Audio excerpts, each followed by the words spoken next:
You've probably thought about doing it since you were a kid, driving in a demolition derby where the object is to crash your car. Well, tonight, two of my colleagues were brave enough to enter the Hamilton County Fair Celebrity Demolition Derby. Multimedia journalist Lanny Brannick takes you behind the wheel.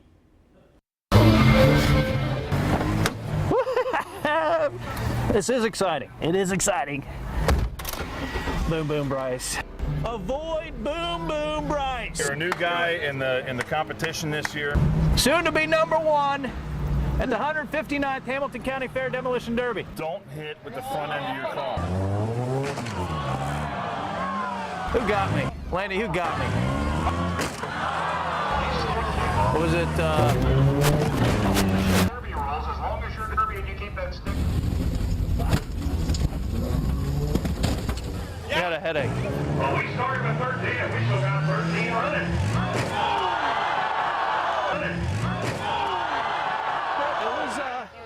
It was pretty intense. I got the good hit in there early. I think I'm done. And you know, I thought like I had this thing down. I was cruising around, then all of a sudden, two cars come at me, and boom, got smashed there. So.